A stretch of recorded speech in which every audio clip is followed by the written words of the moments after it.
Alhamdulillah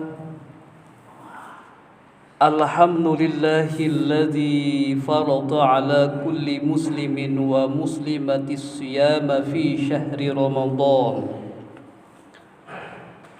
Ashhadu an la ilaha illallah wahdahu la syarika lah wa ashhadu anna Muhammadan abduhu wa rasuluh.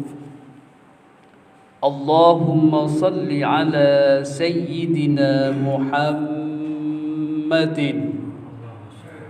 wa ala alihi wa ashabihi wa man tabi'ahum ila yaumiddin.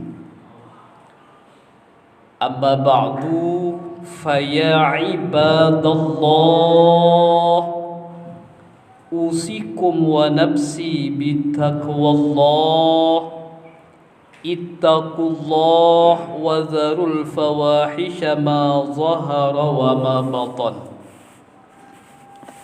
Sidang salat Jum'ah yang berbahagia, marilah kita panjatkan puji syukur kehadirat Allah yang telah melimpahkan berkah dan rahmat-Nya kepada kita semua, sehingga kita senantiasa diberikan kesempatan dan kesehatan oleh Allah untuk bersimpuh di tempat sucinya, di masjid kita tercinta Al-Hidayah ini, untuk bertakarub kepada Allah Subhanahu wa ta'ala.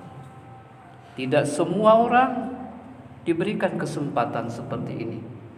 Oleh sebab itu, mari kita bersama-sama bersyukur kepada Allah Subhanahu wa ta'ala. Dan salatullah wa salamuhu senantiasa tetap tercurahkan ke Sayyidul Wujud Muhammad sallallahu alaihi wasallam. Dalam kesempatan ini, khatib meminta dan menasehati kepada khatib itu sendiri khususnya, dan kepada kita semua yang hadir di tempat ini umumnya, untuk senantiasa meningkatkan keimanan kita kepada Allah Subhanahu wa ta'ala. Dalam kesempatan ini, izinkan khatib untuk menyampaikan sebuah topik yang cukup aktual, yaitu happiness of Ramadan. Kita berbahagia atas datangnya bulan suci Ramadan. Kenapa kita harus berbahagia? Karena alhamdulillah dalam kondisi aman, dalam kondisi tentram. Coba kita bayangkan, seandainya kita hari ini duduk dan ditakdirkan menjadi rakyat Gaza misalkan, apa yang terjadi? Semua masjid ribuan dibombardir oleh pihak Israel. Tidak ada tempat aman di sana. Bahkan informasi yang terbaru, yang sedianya pra bulan Ramadan itu ada gencatan senjata, statement dari Presiden Amerika Serikat Joe Biden mengatakan sepertinya itu batal. Barangkali itu sangat memberatkan ke pihak Palestina. Ma'asyiral muslimin wa zumratal mu'minin rahimakumullah. Allah memberikan satu pelajaran yang penting apabila kita ingin bertakwa, dan pelajaran tersebut tidak lain adalah berpuasa di bulan Ramadan yang insya Allah hari Senin besok berarti malam Selasanya insya Allah. Nah, hal ini memang sudah menjadi hal yang menjadi sebuah keniscayaan. karena termaktub dalam Al-Qur'an. Ya ayyuhalladzina amanu kutiba alaikumusiyam kama kutiba alal ladzina min qablikum la'allakum tattaqun. Yang artinya adalah, hai orang-orang yang beriman, diwajibkan atas kalian berpuasa sebagaimana diwajibkan atas orang sebelumnya kalian agar kalian bertakwa. Marilah kita cermati ayat di atas. Dalam ayat di atas Allah menyeru orang-orang yang beriman saja, bukan seluruh manusia. Jadi siapapun yang merasa dirinya beriman, maka ia harus memperhatikan seruan tersebut. Untuk apakah orang beriman diseru? Tidak lain untuk menunaikan ibadah puasa sebagai umat-umat terdahulu yang juga diwajibkan berpuasa. Apa tujuan puasa? Tidak lain adalah agar bertakwa kepada Allah Subhanahu wa ta'ala. Jumat kemarin saya diundang oleh Lapas Rutan Situbondo isi pengajian. Kemudian habis pengajian ada pengajian progresif, tanya dialog. Saya ditanyakan untuk apa puasa itu. Maka saya sampaikan mengutip sebuah hadis Rasulullah sallallahu alaihi wasallam. Qala Nabi Muhammad sallallahu alaihi wasallam, sumu tasihu. Berpuasalah kalian, maka kalian senantiasa akan diberkahi kesehatan oleh Allah Subhanahu wa taala. Nah, mari kita perhatikan. Puasa adalah menahan hawa nafsu sejak terbitnya fajar shadiq hingga tenggelamnya matahari. Ingat, fajar itu ada dua. Ada fajar shadiq, ada fajar kizib. Fajar shadiq itu cahayanya itu menghampa. Kalau kizib itu seperti cahaya ke atas hilang. Makanya jangan terpedaya oleh fajar. Jadi fajar itu ada dua. Ada fajar kizib, ada fajar shadiq. Nah, tingkatan pertama adalah tingkatan orang yang berpuasa itu hanya sekedar puasa. Al-Ghazali dalam kitab Ihya-nya itu menyampaikan as-shaum yang qasimu ala thalathati darajatin. Puasa itu kata Al-Ghazali dalam kitab Ihya-nya mengatakan bahwa grade puasa dalam bulan Ramadan itu ada 3 tingkatan. Al-awwalu, yang pertama adalah al-ula shaumul awam. Puasanya orang kebanyakan. Tidak makan, tidak minum, tidak melakukan hubungan dan lain sebagainya. Bahkan ketika di penjara kemarin saya ditanyakan, kalau rokok bagaimana hukumnya? Nah, saya tegas, saya punya kitabnya, Ad-Dukhan fi Ramadan haram. Rokok walaupun itu tidak kelihatan bentuknya, itu hukumnya haram. Kenapa? Karena bisa dirasakan oleh mulut. Yang kedua, tingkatan yang kedua, tingkatan shaumul khusus, orang-orang pilihan. Dalam tingkatan ini orang berpuasa tidak hanya badannya yang berpuasa dari berbagai hal yang membatalkan puasa, tetapi juga tubuhnya juga berpuasa. Mata kita berpuasa, telinga kita juga berpuasa, tangan kita ini lagi bulan Ramadan, biasanya tangan itu gadget. Biasanya kita share hal-hal yang tidak layak, misalkan ini juga dapat mengurangi pahala puasa. Kemudian yang ketiga kata Al-Ghazali, shaumu khosail khusus.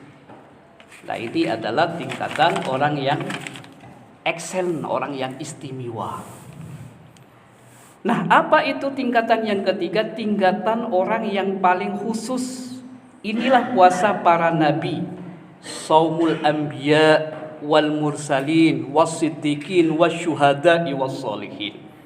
Mereka bukan hanya tubuhnya yang berpuasa, tetapi hatinya juga berpuasa, sehingga hatinya tidak ada dengki, iri, takabur, pamir dan lain sebagainya. Mari kita cermati sebuah pesan suci dari Rasulullah sallallahu alaihi wasallam, kam min shaimin laisa lahu min siyamihi illal ju' wa kam min qaimin laisa lahu min qiyamihi illas sahru. Betapa banyak orang yang berpuasa yang tidak mendapatkan dari puasanya itu melainkan rasa lapar dan dahaga. Dan betapa banyak orang yang melaksanakan sholat malam tarawih tidak mendapatkan dari sholat tarawihnya itu selain hanya begadang. Hadis riwayat Ahmad. Alangkah meruginya orang berpuasa itu jika puasanya itu tidak mendapatkan pahala dari Allah Subhanahu wa ta'ala. Ketahuilah bahwa ibadah itu ada dua. Ada namanya ibadah mahdhah. Ibadah mahdhah dan ibadah ghairul mahdhah yang umum. Ibadah dalam arti khusus, ibadah mahdhah misalkan adalah ibadah seseorang yang memperbaiki hubungannya dengan Allah. Itu hablum minallah, vertikal dalam bahasa akademiknya. Kemudian ada juga namanya ibadah ghairu mahdhah, hablum minan nas kata anak pondokan. Horizontal kata bahasa akademiknya anak kampusnya. Nah, puasa adalah ibadah yang mengandung nilai hablum minallah, hablum minan nas. Mengapa? Karena puasa mengandung nilai hubungan dengan Allah. Kenapa? Kata Rasulullah sallallahu alaihi wasallam dalam hadisnya mengatakan, kullu amal ibni adam lahu illa siyam fa innahu wa ana ajzi bihi. Setiap amal anak Adam adalah untuk dirinya sendiri kecuali puasa. Sesungguhnya puasa itu untukku dan aku spesial yang akan membalasnya. Jadi jangan main-main. Puasa itu adalah urusan hak prerogatif Allah Subhanahu wa ta'ala. Kemudian yang kedua, yaitu puasa itu ada nilai sosial. Oleh sebab itu jika bapak ibu mempunyai kelebihan rezeki, infakkan sebagian rezeki itu untuk anak yatim, untuk fakir miskin. Alhamdulillah, saya setiap bulan puasa program yayasan saya itu ada namanya shopping bersama anak yatim. Jadi saya ajak beberapa anak yatim ke KDS untuk membeli baju lebaran. Saya bawa muter-muter ke pantai itu. Setelah puas mereka menikmati pantai, saya bawa untuk buka bersama. Dan terakhir saya bawa sholat berjamaah tarawih di masjid di situ pondok itu. Oleh sebab itu, anak yatim saat ini membutuhkan uluran tangan kita. Ma'asyiral muslimin wa zumratal mu'minin rahimakumullah. Itu mungkin yang dapat saya sampaikan pada kali ini. Mudah-mudahan kita mendapatkan ma'unah maghfirah dari Allah Subhanahu wa ta'ala. Dan kita harapkan mudah-mudahan kita bertemu kembali dengan puasa yang akan datang.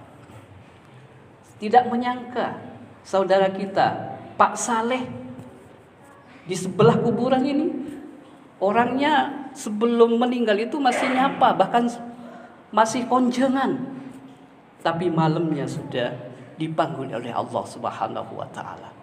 Ingat, usia itu bukan miliknya orang tua, kadang masih kecil meninggal dunia.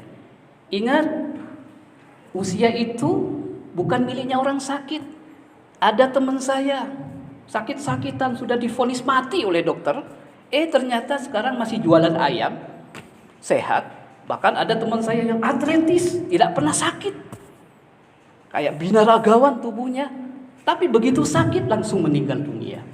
Oleh sebab itu kita bersyukur kepada Allah Subhanahu wa taala karena kita masih bisa bersimpuh di tempat Allah Subhanahu wa taala untuk bertaubat dan bermunajat agar kita dipertemukan dengan puasa yang akan datang.